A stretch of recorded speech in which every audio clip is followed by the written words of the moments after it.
approval to hold an electronic meeting, if someone would make that motion. Yep, and we are recording, so you are good to start the meeting.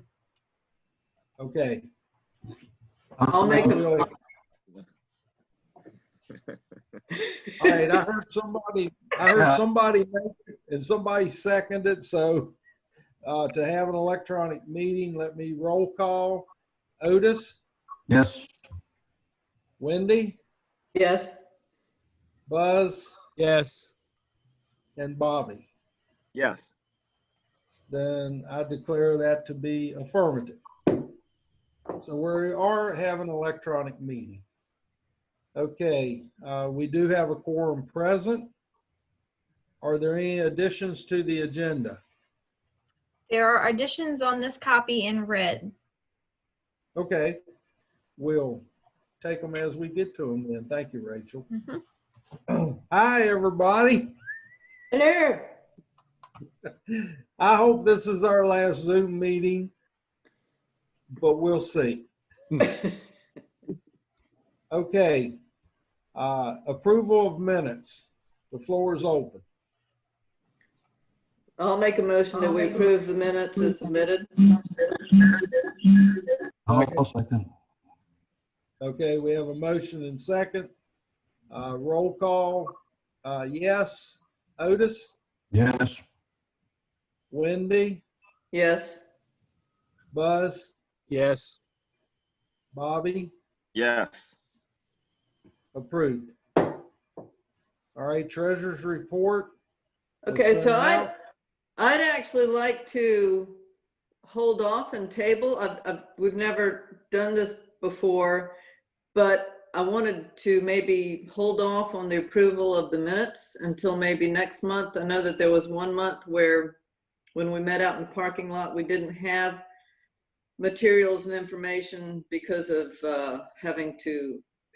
staff having to skip out of the building with COVID. But just to give Rhonda and Kathy a little bit of extra time, I want to make sure that things are, that we've got everything accounted for and listed. So that since this has been sort of a transitional month, so that next month when we meet, we would end up approving, the ones that we would have seen this month for the end of July, and then, what we would see at the end of August. Hey, Wendy, did you make the treasurer's report, not the minutes? Yeah, the treasurer's report. Yes, the treasurer's report, yes. Okay, yeah, you said minutes. Yeah, you're breaking Okay, up a little bit for me. I'm having a hard time hearing you, Otis, so sorry. Sorry. Okay, so we have a motion to table the treasurer's report. All those in favor? Otis? Yes. Wendy? Yes. Buzz? Yes. And Bobby? Yes. Okay, so we'll table that to next month.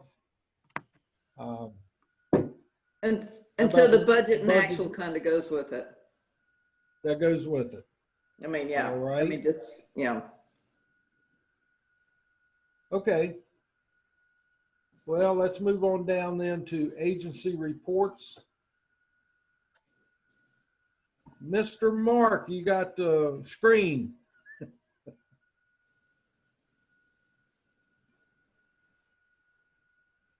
Is he there? I don't know. I've lost him. What did you do with him? Oh, he may be trying to get on with the link that Aaron sent him. Well, I'll tell you what, let's move on down. Here we go. There he is. Right in the neck of time, Mark. You want to go ahead with your report? Okay. Did y'all just approve the previous month's minutes? We did. Okay, thank you. That's all I wanted to know. I was struggling here. Gotcha. All right, I'm up to speed. There you see my written report for the month of August. I talked about this new FOIA training requirement that went into effect July 1 and last month, and here it is in writing. Be aware that the training link is not consistently working. And so I talked to the FOIA Council people this morning, and they acknowledged the problem with using that training link, and the IT staff that serves them, that serves the Division of Legislative Services, is very much preoccupied with the special session that started today. There will be no relief in the immediate future for the training link. It seems to be a server problem. And so Alan Gerhardt at the council said that what he's been doing has been holding virtual trainings. And so I think it might be prudent for directors or anyone, associate directors wishing to take the FOIA training, to just hold tight.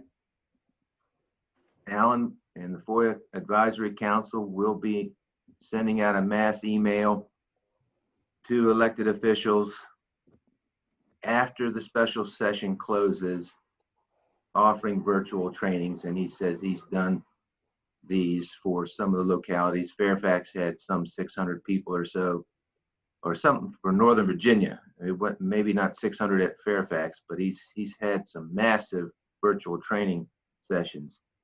And that may ultimately be what'll happen for you guys. So just hang tight. You're welcome to try that training site. It works occasionally. Sometimes it doesn't. So point being is you've got some information in the written report, but I think it don't depend on it. That is, don't depend on that training link working. Let's see, you've got some reminders about grant deliverables under the summer to-do list. Oh, Clean Water Farm Awards. I talked about that a little bit at last month's meeting. And again, we'll have to wait to see how funding works out post special session. And as my note in this month's report says, if things work out in our favor, DCR will produce signs. If not, we will make them available for purchase. So I do hope the Headwaters will recognize a couple of Clean Water Farm Award winners this year, and maybe even submit a basin nomination. That would be due October 1. So the program is alive. We're just having a hiccup with the funding for the signs. You can scroll on down through there. Extension agent. The terms of the extension agent directors expires at the close of this year. So there will be a need for the district board to take action in the next month or two whenever things get sorted out. I think some of the extension agent directors in my service area will be shifting around, but Blair Gordon in Richmond will be in touch with extension and kind of help shepherd the roster around the state. And so I can't recall if Matt, yeah, that's right. I think I heard through the grapevine that Doug Horn would be reassigned to Headwaters.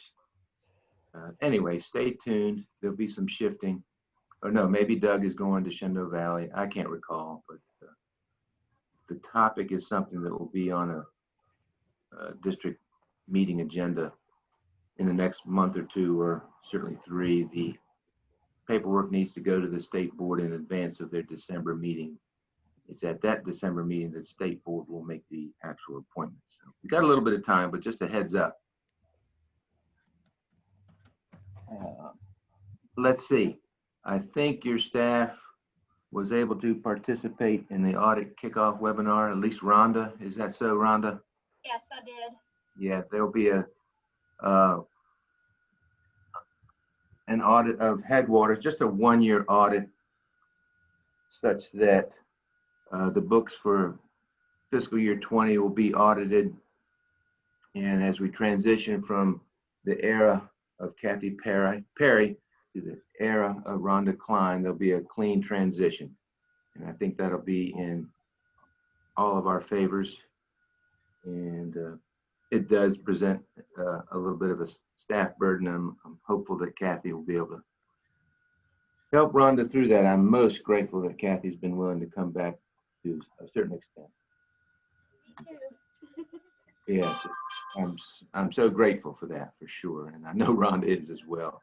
Rhonda and I spent about an hour or hour and a half last week together, just some basic orientation, and I hope to be able to do that again as it might serve Rhonda's interests. Let's see, other things not on the written report, but I'll just let you know, and Aaron was probably going to mention this, that we've completed the calendar year 2020 spot checks. That's the routine annual stuff, and that went well. I think there were, what, 6 of them, Aaron? And I will give you a heads up. There should be correspondence coming out from Richmond soon about some additional verifications. That's our new term for spot checks. You might recall there were a couple of grants that provided some dollars to the district for going out and taking a look at structural practices that were in lifespan or soon to be out of lifespan, at the end of their lifespan or soon to be out of lifespan. We don't have the funding to pay districts again for that, but it's a workload that needs to be done. And Jason Wilfong's position was created in part to handle these extra verifications. So there'll be some correspondence to the district. Jason can certainly handle spot checking, but is going to need to coordinate with each district. There are roughly, if I counted right, 30 BMPs that need to be verified before the end of this calendar year, and then 22 for calendar year 21. So that's quite a workload, and I hope that Jason and your staff can coordinate on getting them done. Obviously, the focus would be on the 30 that are expiring at the close of this calendar year. And then finally, I do have the assessments, 2 assessments of the fiscal year 2020 grants. And Rachel is able to call them up. I did send copies of the drafts to Rick and Otis and to your staff a week or so ago. I can't remember exactly when. I got no feedback, no comments, which is not unexpected because they're all straight A's. Fully satisfied on both counts. What you see here is the administrative and operational grant support assessment. And again, all fully satisfied. This I do on behalf of the state board around this time each year. And the state board provides CDCs the guidance on what is fully satisfied versus what is did not fulfilled. Some of these are objective, some of them are subjective. And I do appreciate the staff getting back with a response to my assessment questionnaire. That helps me tremendously, particularly with adding some commentary, such as you see there in item 3. And despite the COVID and the hassles that created, the district was able to function, and I'm grateful for that. The quarterly reporting was excellent as usual. Rhonda's got some big shoes to fill, and I'm confident that she'll be able to do that very well. The audit last fall, no findings. So you've certainly been in good hands to date, and I expect no different going forward. Item 11 there. Kathy Perry was the district's records officer. And so sometime this year, sooner rather than later, the district does need to assign that. Now, I may have missed it, maybe you've already done that, but just be aware that that record officer position needs to be formally filled. And then that individual needs to take the Library of Virginia record retention course within the first year of hire. So just be aware that that's going to be a bean to count this time next year. So if there are no questions on this particular assessment, we can move on to the other one, Rachel. And I will be signing these and sending them over to the district office for your records. Yeah, cool.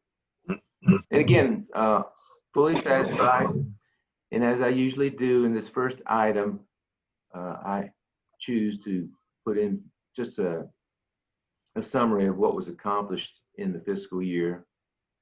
And there you see 375 BMPs paid to almost $2.5 million. A significant increase from the previous fiscal year. 15 stream bank projects protecting 4.6 miles. 305 cover crop BMPs involving 7,500 acres. 10 animal waste storage BMPs were paid, $1.6 million.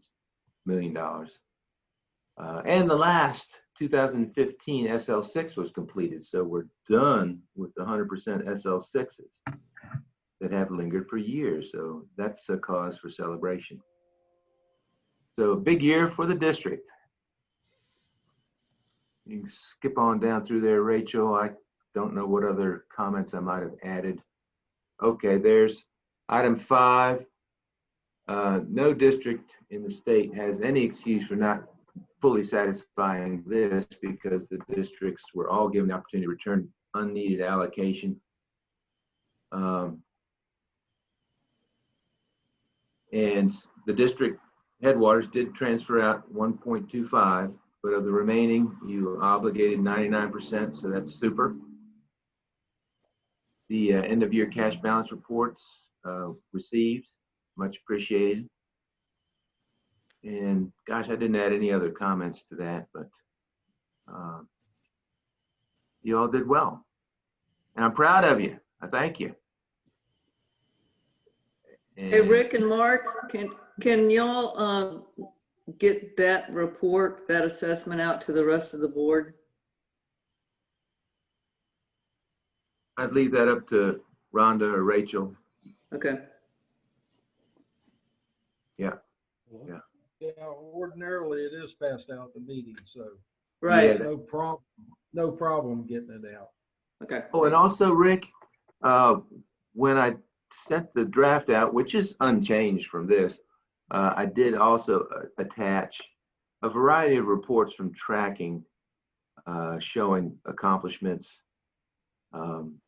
And it may be of interest that when staff sends out these assessments, that they also send out those attachments. The gobs and gobs of reports that can be gleaned from tracking. I just take a look at a few of them myself when I'm preparing the assessment, particularly my comments in item number 1.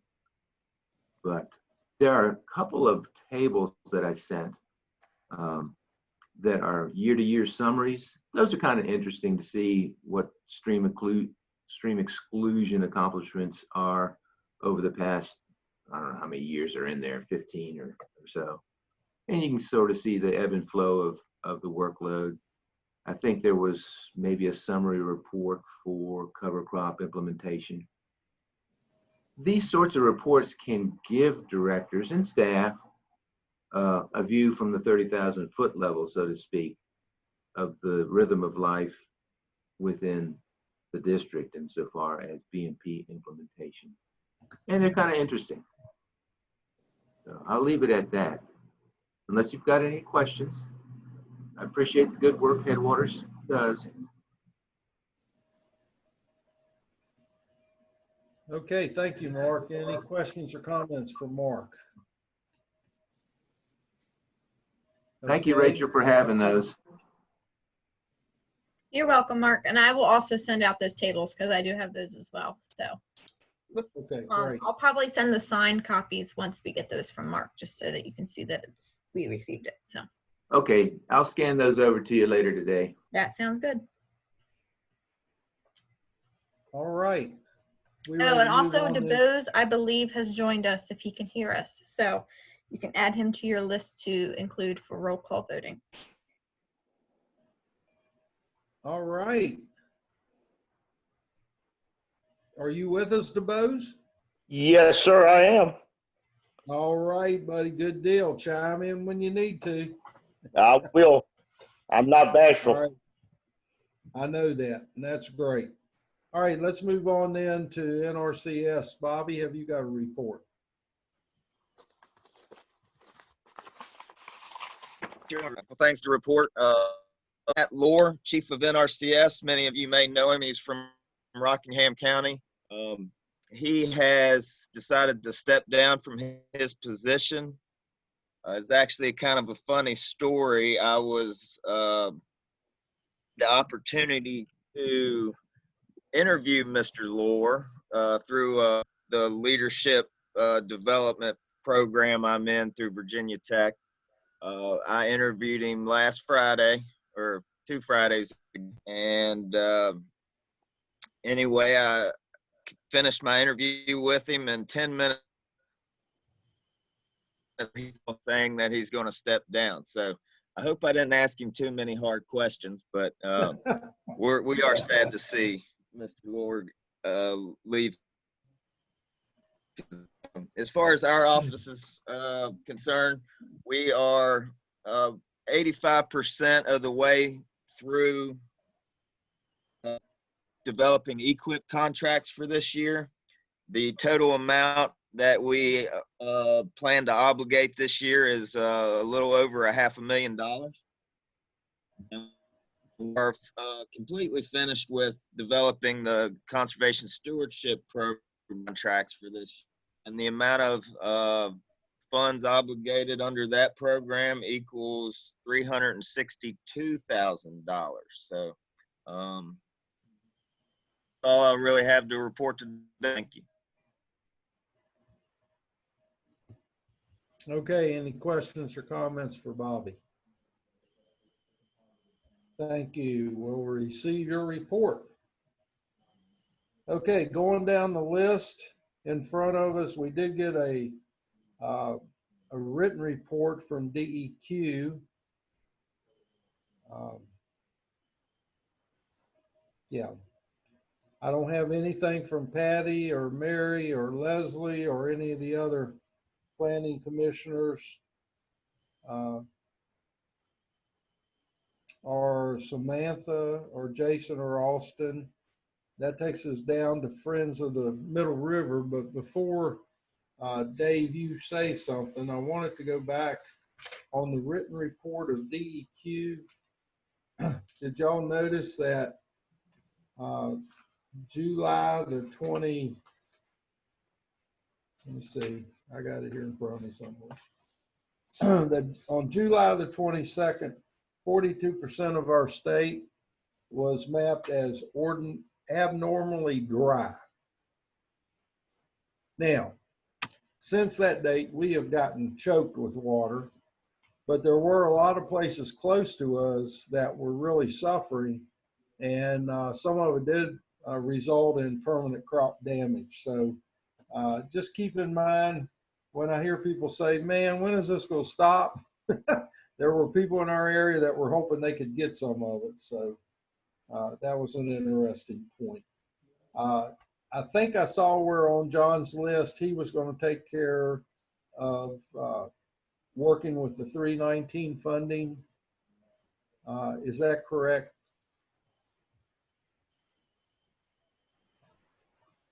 Nobody's saying anything? All right, we'll talk to John about that.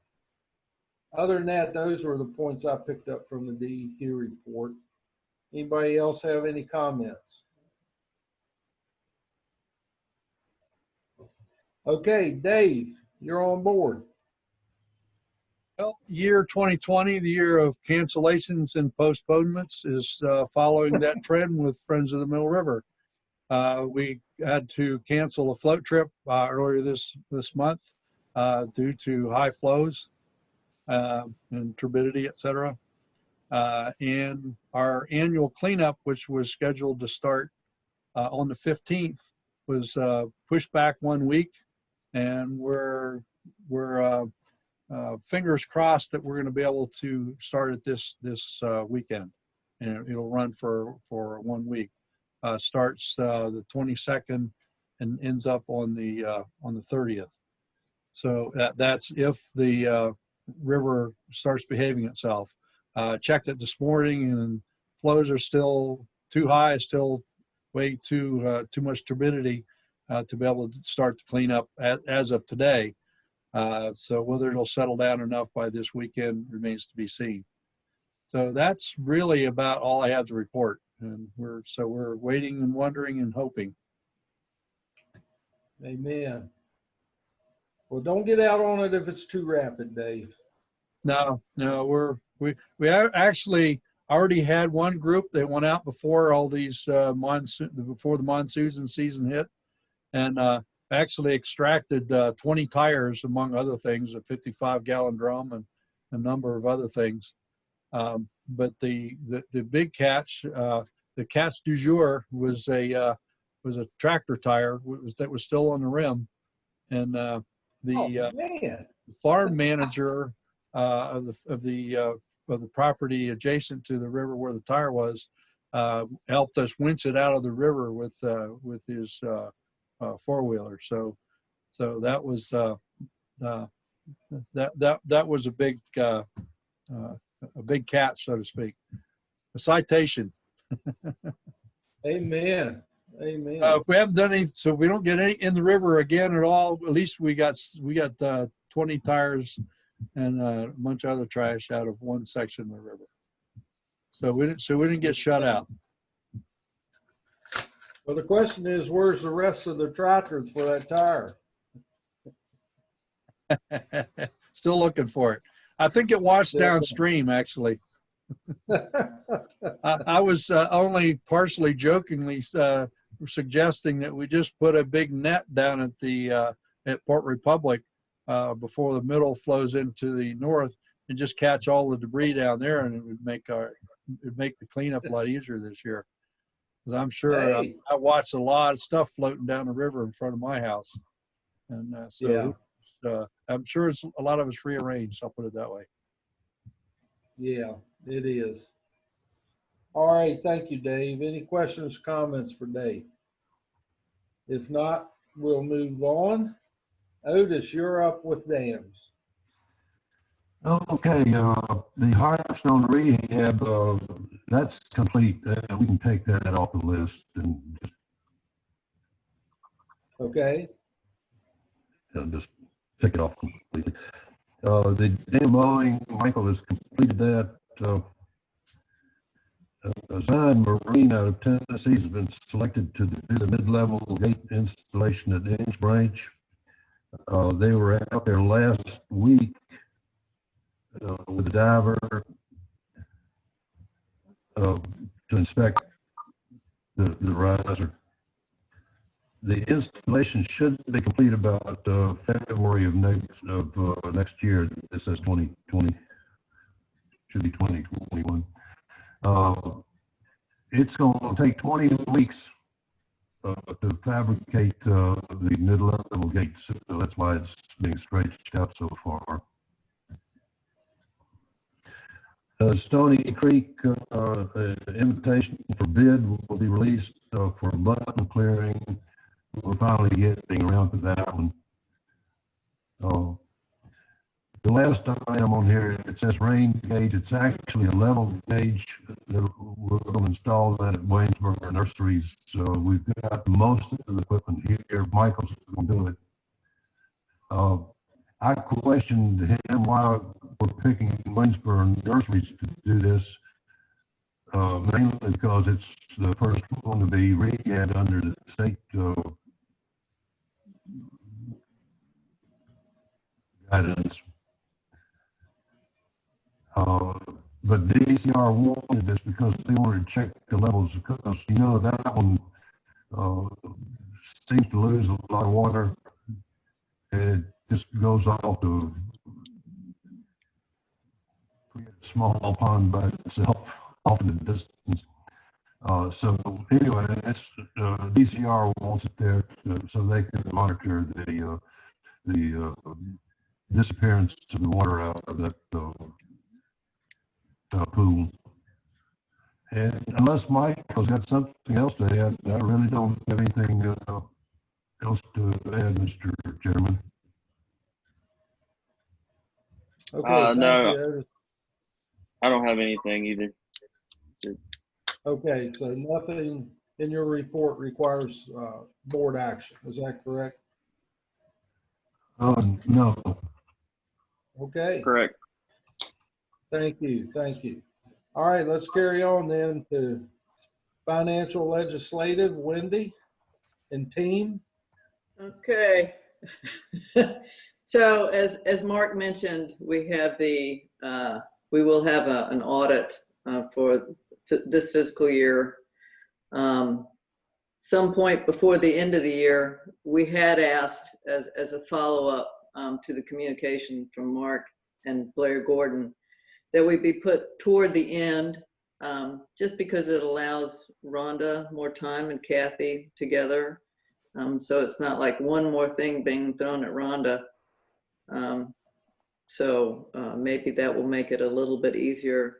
Their reasoning with this also was, you know, they felt like it would be a nice sort of way to delineate, like Mark said, as far as the end of the Kathy era and the beginning of the Rhonda era. And then after this year, then they'll go back to the every 2 years auditing. So I think it's also, from what Blair said, to sort of distribute the workload for the audit team a little better. So that's that. Bank signature cards, I guess we've gotten them completed. We had to, I guess, get Rhonda on board as far as signatures and such. And then I'm not really sure, Rhonda, so you'll have to help me with this as far as working on the credit card account changes. Is it for credit card amounts, or is it just like with the personnel that has changed? No, it's to take, to delete, there's some staff changes. We need to get rid of Kathy's cards and a couple previous employees. And then I need to get a credit card. So basically last week I had to mail a form to the credit card company that gave all my personal information. They have to review that and approve it. Once I'm approved authorized user, then I can get my own credit card and make all the changes for the district that we need to make. But I can't do anything until they approve my application. Yeah, so you're stuck. No spending sprees, darn. And Kathy won't have hers, so what are we gonna do? So that's okay. So that's good. I mean, the trouble is that sometimes these things take a while. So, you know, I mean, the fact that you have to send it in, et cetera, or whatever. So, but hopefully that'll be done soon. Get you one more thing to get you on board with. So, I guess that's really all I have to say. Well, well, I'll attack something else when we get to the next section. So, Mr. Chair, I guess that's all I have for the finance and legislative unless someone else has something else. Okay, hearing nothing, let's move on to personnel, Wendy. Okay. So we did get the summary of the employee survey. It was rather comprehensive. I guess I didn't actually see the survey itself, but the woman we were working with reported that there were 17 questions, and of course it was given to 6 employees, and they all completed it. There were several good, as far as favorable key drivers that employees essentially felt like they had access to. Things they needed: training, professional development, etc. I think there was probably the desire to have more in-house training and maybe access in general to more training. So I think as far as compensation and benefits, that was from what we saw from the summary, that was good. So One of a couple of the issues were morale was a bit low. I think employee interaction and team building, we need to work on helping them improve that. And that there's no good place to gather or meet and spend time, you know, and trouble is right now with COVID, that's just kind of hard. And, you know, even if you got together on a Zoom meeting, it's just not the same. So I do know that when the staff had their meeting last week, that was good, and that they kind of, I sat in on it, and they just kind of spread out, and they all had face masks on. And to me, it's just an easier way to talk. It's an easier way to share things. So if we can, I think the desire is to reinstate that and have that continue. So, and also just as far as a supervisory sort of position or the role, I think just wasn't really working for various reasons. But so this then led us to make some changes when the personnel committee met, thinking in terms of having someone that wasn't a supervisor, but could just help sort of keep things rolling along, help sort of manage some stuff, sort of and essentially help with the workload distribution, tracking things, helping make sure that everybody was kind of on task for items. We wanted to kind of shift to doing something like that, and with John pulling him from that, it's just, I think it's not his bag. Not all of us are born to manage, and plus it takes a lot of training for most people too, additional training just for management. And I think his love and his desire was really to do the conservation technician work. So he's got certain certifications and stuff that mean that he and he alone can handle certain items. So by making a shift too in some of the roles and still being within the general description of a conservation technician, we want John to be able to focus more on the things that he and he alone almost needs to attend to, and free him up also for being able to mentor current staff, and also, you know, as we get a new person hopefully coming in, you know, some training to help with that too, because he has the years and years and years of experience. So so this was kind of what the end result of the employee survey came to. So that shifts to then the next bullet point, which is the, and I will say, we decided on workplace coordinator. So we thought with the little bit of what Rachel got to do while John was out, which pretty much everybody is kind of self-directed anyway, but Rachel stepped in to sort of handle some things that might need to, and we felt like she had good sort of organizational skills and such. So we asked her to sort of shift into doing the workplace coordinator. This also is because right now with sort of the education aspect of what she had been doing with the underground classroom, et cetera, we don't know what this year is going to bring. We don't know what that's going to look like. We're thinking it's going to be less than what we would have originally anticipated, but it's hard to say. But sort of, you know, this is also letting her get more conservation technician training as she can, et cetera, but just kind of let her roll into some other things to, I won't say to keep her busy. She stays plenty busy. They all do. But we wanted to have Rachel at least in the interim until we decide how do we really want this to look and work, that this at least would be a good sort of interim temporary sort of fix to help with just the workload.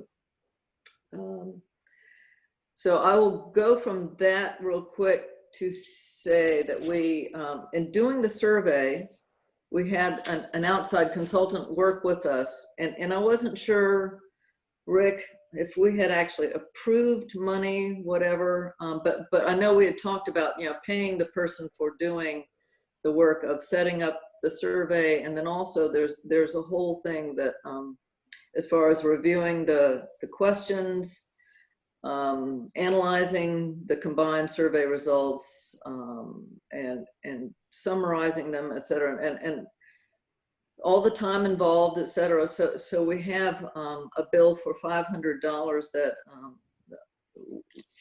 we need to, I guess, probably approve payment for. I didn't remember that we actually had, and assuming that we do need approval from the board.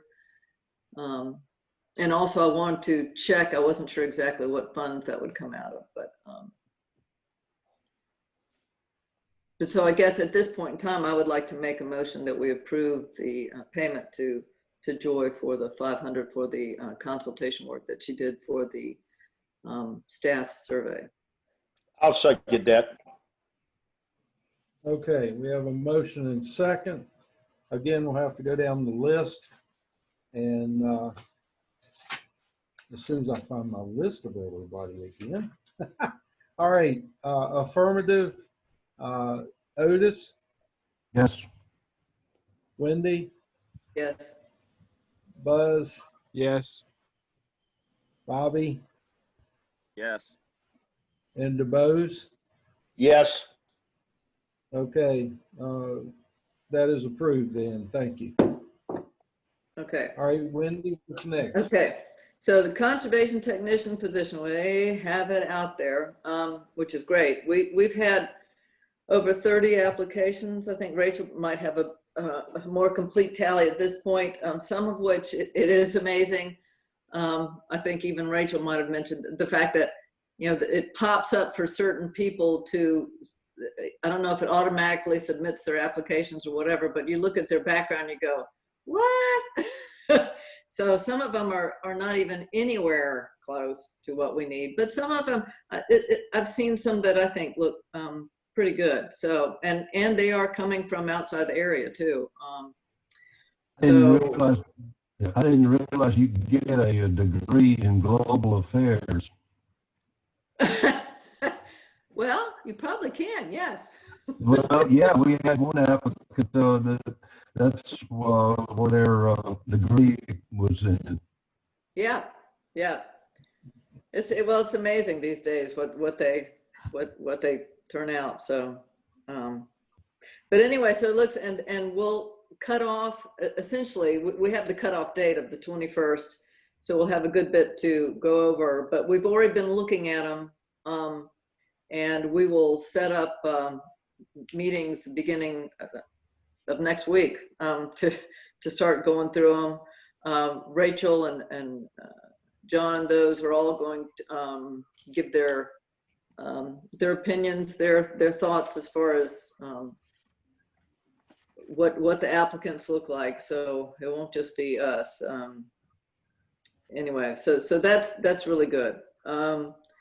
And then the last on here is the agreement for part-time temporary training support. I know that we had already, and correct me, I feel like my brain these days is just so fuzzy. It's as if it's an after effect of COVID and being inside a lot and whatever, everything else going on. As far as we had talked about Kathy coming back and helping train with Rhonda. So there has been she drew up an agreement for the amount of, I think that the total, thinking in terms of about $3,500 over the course of time, figuring about 4 hours a day. I don't know how many days a week, et cetera. But we'll as long as Kathy's willing and and if we need to appropriate more money, whatever, we want to make sure that Rhonda feels comfortable. There's a lot of information to disseminate. So there is actual written agreement, which there's a place for Kathy to sign and for a director to sign. I guess I will sign, that just has that in writing, therefore, as far as those sort of stipulations. I don't think that's anything therefore that we have to approve, because I think it essentially says what we already accounted for as far as needing to spend for paying Kathy to come back in to help. Was that expenditure already approved by the board or the personnel committee? I Is think that an issue? Kathy, can you help me out with that? I'm thinking it was from as far as the funds. Yes, it was part of the undesignated funds, which was on the report of where all the funds came from. And on the side, on the second page, it was one of the expenditures that was approved for the undesignated funds. And that's All right. a maximum amount not to go over. All right, so it's approved as part of the FY21 budget. The budget, yes. So Gotcha. it's in the budget. So I think, I think we're good then. Yeah, I'm just asking. Yeah, no, that's good. That's good. Clarification always helps. So given that, I'll swing by there today and sign off and get Kathy will sign. But so we're just delighted that we can have Kathy available to come back and help. So that's all I have as far as personnel, I think. Hey, Wendy, this is Mark again. Mm-hmm. With the staffing changes, the responsibilities and so on and so forth, at some point, if you haven't already, your committee will need to review position descriptions. Of course, that's one of the grant deliverables anyway, that and the personnel policy sometime during the course of the year. Typically, it's done in the spring in preparation for the upcoming fiscal year. But at some point, you might want to get that done right now since you're making changes right now. Right, and I think Rachel is actually, Rachel, correct me if I misspeak, she's actually written up sort of a job description basically for that. In fact, fairly detailed. So once that's vetted by your committee or the full board, however you wish to do it, just send a copy along to me if you would, please. Okay. All right. All right, any other comments to Wendy? We thank the personnel committee for working overtime, and we're gonna double their pay sometime. Yay! All right, let's move on. Education. Are you gonna handle that, Rachel? We don't have Jim on. Yeah, do we? Jim is not here. Okay.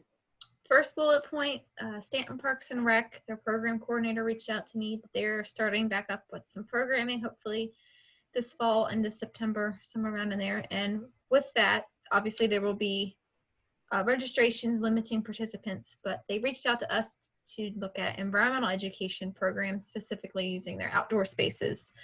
Wanted ideas of, we had worked with them, I guess it was late winter before all this happened. We brought the Enviroscape and the Sandbox to Montgomery Hall Park for a program, and that's kind of how we got partnering with them, and wanted to know what other programs we had or lessons that we had that could be moved outside or used to limit joint, community touching and that stuff. So I've been working with them to kind of give some ideas on what might work in this current situation, using outdoor spaces before the weather turns to winter, that kind of stuff.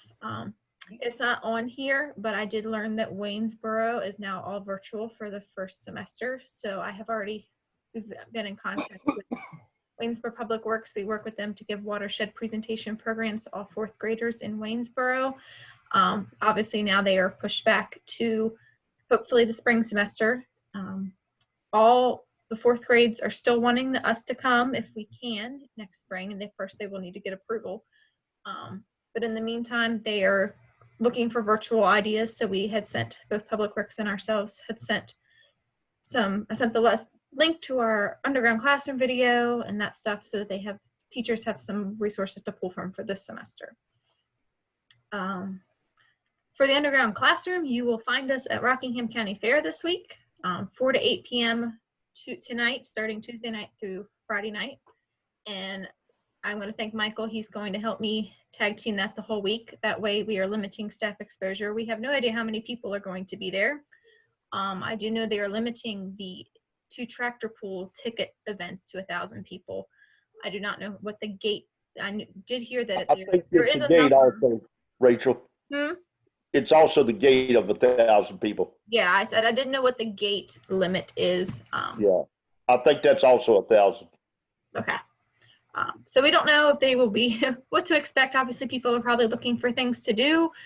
So we will see how many show up this week, or if there's thunderstorms and we close up shop. So we'll see. With the underground classroom, Michael had been in contact with Huffman's about getting the outside wrap, the cover for the trailer. We have not received any updates since then. They just said they would let us know when it comes in, and they told us the amount and said yes. I don't think Michael has any updates on that either. And then Gropin is planning to install the wrap soon once their fabrication crew can make it to us. As far as education, that's all I've got for now. Unless there's questions. Okay. Questions, comments to Rachel? All right, you guys have a wonderful time at the fair. I hope I can see you somewhere along the way. Y'all have it set up, so have you got a good location? We are right inside gate 2, and everybody will be coming in gate 2. Okay, great. All right. Okay, good luck. Thanks. All right, Bobby, are you ready for call share? Sir, thank you very much. We'll wait for the list of projects seeking our approval to come up. Okay. I've been involved with a good bit of these and wasn't aware of any extenuating circumstances or any odd things that would need further discussion. So I'll just start with the list of BMPs to approve. I'll make the motion that we approve this list of BMPs. I'll second that motion. Okay, we'll do a roll call vote. All those in favor, Otis, Aye. Wendy, Aye. Buzz, Aye. Bobby, Yes.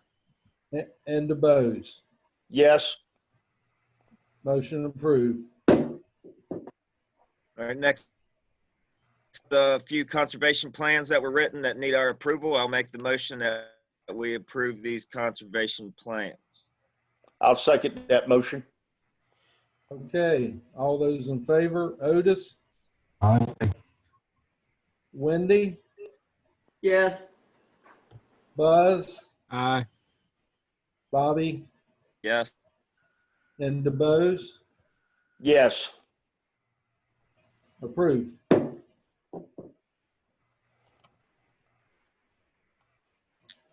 All right, so the staff has developed the cost list for fiscal year 21. Anything we need to discuss further on that, Aaron, or John, if you're on? So John talked to some of the suppliers, and they said they're seeing these permanent 10% increases in lumber costs. So they just went and added some additional money. I believe it's only for those things, though. Yes. The actual PY21 cost list as a whole, I think, was approved July or June. And then because we did not approve anybody in July, it was brought to our attention about the lumber increase. So the only increases are here in bold, and that is a 10% increase just to practices related to lumber. Okay, so direct on explaining that increase in lumber prices. So I would like to go ahead and make the motion that we approve this updated program year 21 annual cost list. I'll second that motion. Okay, is there any discussion? Should we look at it halfway through the year in case we have a spike in wood or concrete or steel?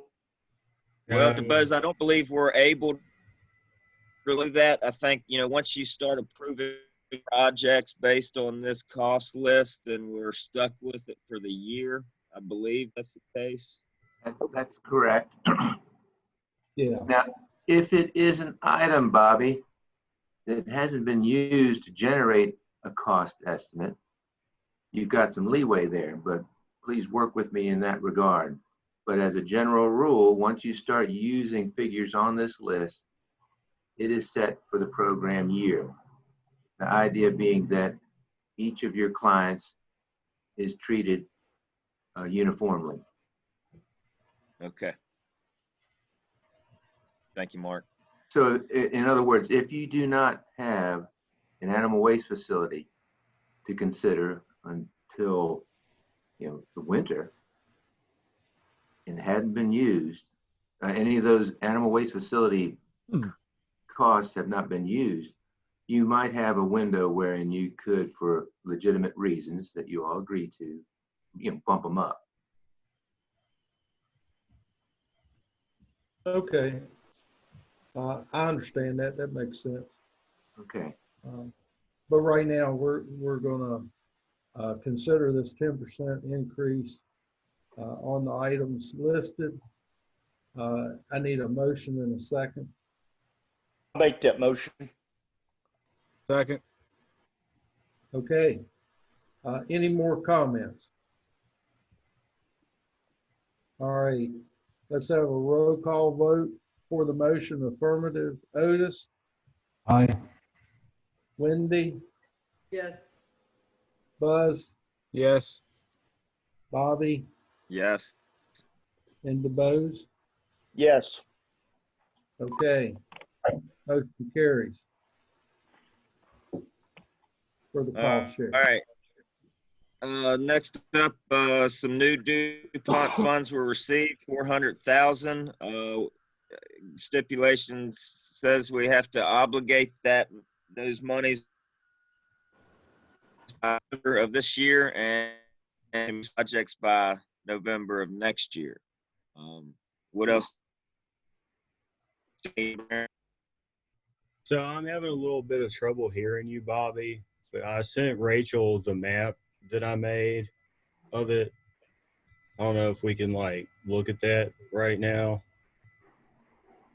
Give me a second because I did not have that saved somewhere. I just sent it to you just now. Well, then I gotta hang on a second. I gotta get in my email. Yeah.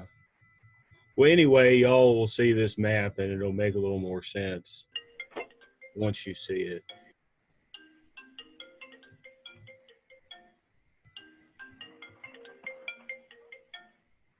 So, as you can see, only the highlighted areas are eligible for this new DuPont. And these would not be 100% funded DuPont practices this round. It is using backs, if they cap out at backs, percentage-wise, and then increasing their cost share to the handful of practices that are eligible with the DuPont funding.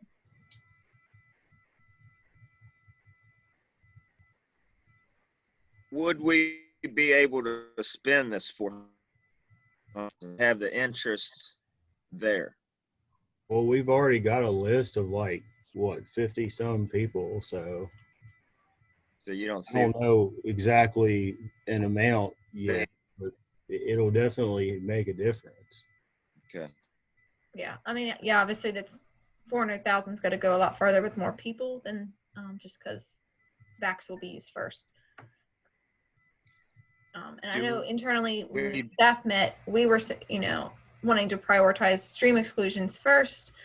Obviously, animal waste buildings are still eligible under this new DuPont funding. So if we receive any interest for animal waste buildings in these eligible all watersheds, we will still put them forth to the board and the trustees to approve. But we are making note to those applicants that, the trustees is ultimately going to choose which projects to fund. And they are prioritizing FR1s and FR3s, which are the tree planting practices and stream exclusion. Do we need board approval to accept these funds? I think that was last month.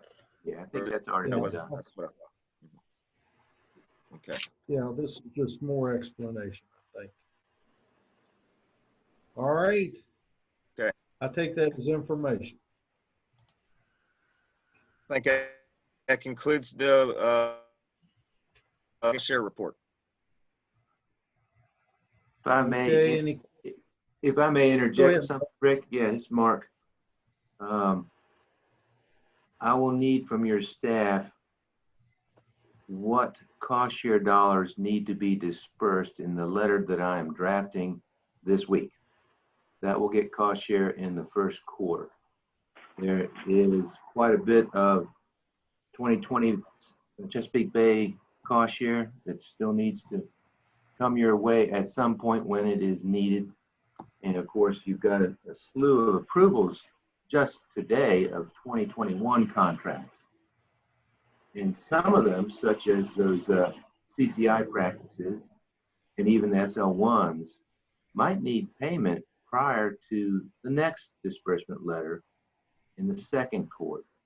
So Aaron, in particular, if you can knock heads with John and respond to my email that I sent last week. Yeah, I'm not really sure how that works, so we'll talk to John about it and see if he knows.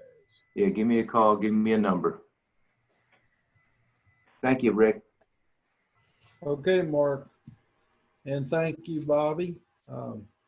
Let's move on to resource management plan. Matt's not here. I don't think we've had any applications or anything change in that. DeBose, you have anything on urban conservation? No, sir, but I'll have a written report next month. Oh, great. Okay, thank you. I hear nothing from forestry or riparian buffer unless staff has something.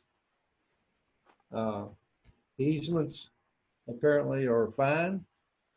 And land use, we're good. No report anyway. Okay, other business, a reopening plan update. Who's going to take care of that?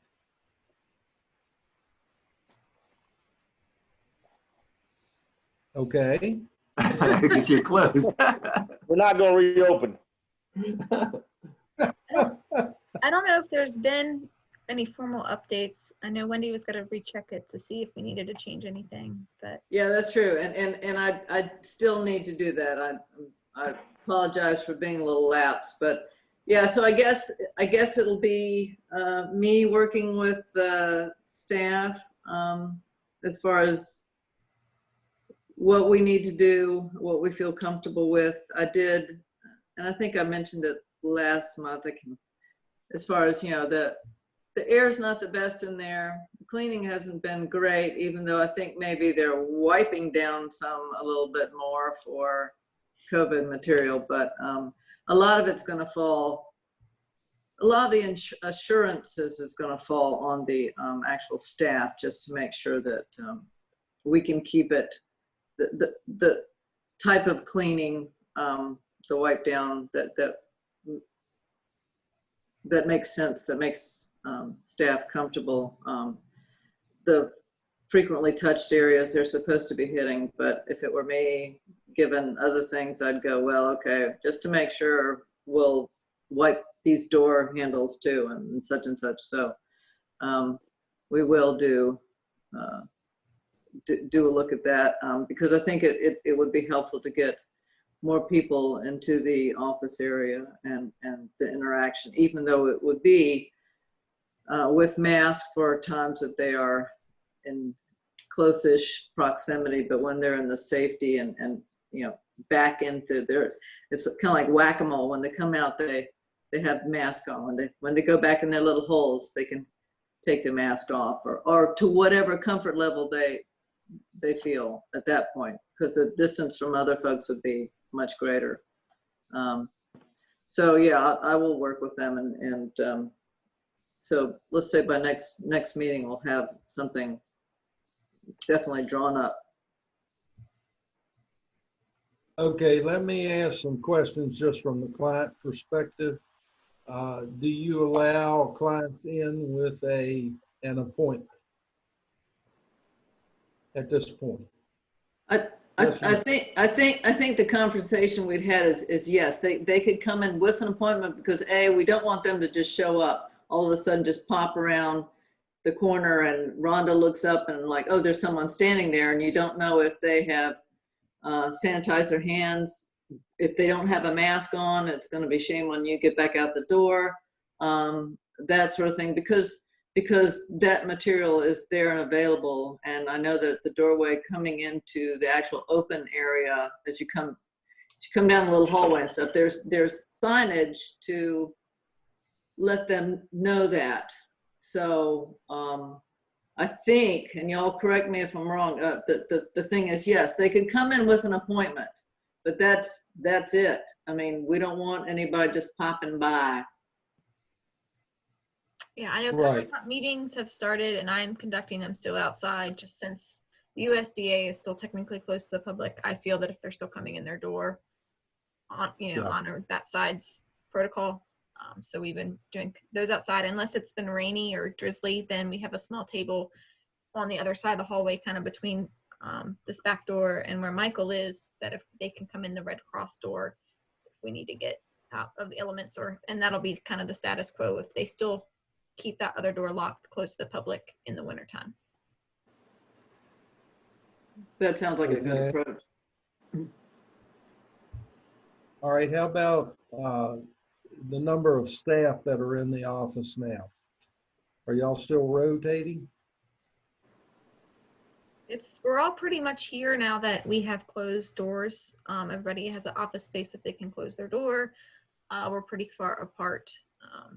Obviously, I think Michael is remote today just because we're going to the fair this afternoon. So for, when work or workload or personal life need it, we're still working remote when needed.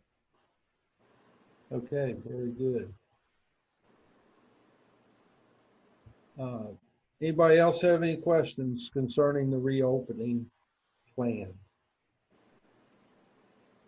I think as long as you, the staff, feel comfortable with what's going on, let's progress to the point where, as long as we're handling business, that's number one to me concern. Okay, we have two more items here. Letter of support for the DEQ 319 grant. Where's the board stand on this? Rick, Yes. this is John. If you can hear me. Yeah, John, go ahead. Okay. This is the grant that Nesha McCrae and DEQ is putting in, primarily being sponsored by Rockbridge County for the sediment removal and repairs to Lake Meriwether at the Boy Scout camp. It's one of the significant sources of sediment that was identified in the TMDL. And they asked whether we were going to put anything in as a backup to the NIFWIF grant for the Augusta Correctional Center. But there's only a $300,000 limit. The Boy Scouts sort of need it all. And so we didn't identify anything specifically for the Augusta County Correctional Center. We're still hoping to get the NIFWIF grant. We don't know if we will or not. There's already some emails going out, negative and positive. We haven't gotten anything, so I don't know about that NIFWIF grant. But we did not ask for anything in this grant, but we are going to support Rockbridge counties because between their sediment reduction at Lake Meriwether and what we could do at the Augusta County Correctional Center, we could almost delist that segment of stream. So it's a significant grant, and that's why we agreed, as basically as staff, to go ahead and support it if the board will. Right. Do we need a motion or can we just take it by consent? Why don't we do a motion? Because I like to call everybody's name out. If you'll give me a motion in a second, I can do that. I'll make a motion that we approve support the 319 grant for Lake Meriwether or in sediment removal. I'll second. Okay, let's do an affirmative roll call. We'll start at the bottom this time, which is not the bottom, just the other end. DeBose. Yes. Bobby. Yes. Buzz. Yes. Wendy. Yes. And Otis. Yes. Motion approves. Chesapeake Bay Foundation. I guess I got to speak to that one as well. Yeah, go ahead, John. The Chesapeake Bay Foundation grant from a couple years ago, we paid out a project earlier this spring, and then they came around and found out that they had no way to reimburse our cost share back into the VAX program. So we had to they had to ask some additional questions and come up with a new grant. And that was what this was. They actually sent it electronically. It was a strange email that could have almost been a phishing type of email trying to get information. I did verify with Austin that the person who sent it was actually employed by them, and these were the documents. I said something to Rachel. She said, go ahead and sign it. It was that electronic signature needed, and they had me down instead of the chair of the board. So I signed it. So now we can get that money reimbursed back to VAX. So hope that was all right. Amen. So I committed the district to get some money. Good job, John. Oh. Well, it was going to come up on the screen, but that ain't working. So. Are you okay? Yes, I was going to bring it up on the screen, but it says it's now not responding. So. Okay, well, that's okay. I just want to do a little poll of the directors.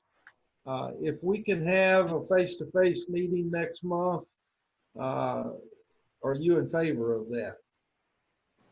Would it be like the parking lot one that we did, or? I don't really want to do a parking lot one. I'd like to do it in the Smith room if we could, and just space out, meaning enough places of enough room between us. But I'm open to suggestions, or we can continue the Zoom. I think that the parking lot will also be dependent on weather, and the Smith room. You know, if we had it open to the full room, that divider, you know, not put there, then if we, you know, as far as really spreading out, if we wear face masks, I'm for it. Would we invite our agencies to participate? Well, by appointment. All right, I'm being. Yeah, it would still technically be a public meeting. For it. Sorry, say that again, Rachel. I said the board meeting is still a public meeting, so. That's correct, but at least we wouldn't have to do roll call, but. No, it would be a regular meeting. Just how do you feel about gathering in a room together? If you're not ready for that, we'll keep Zooming it. I'm good. I'm in favor Okay. of it, Rick. Meeting in person. Okay. I'm fine with it. Well, unless we see a really red flag, just kind of put that in your back pocket. We'll let you know in plenty of time. That would mean most of us may have to wear other than our pajama bottoms to the meeting, where right now you're getting by with it, but hey.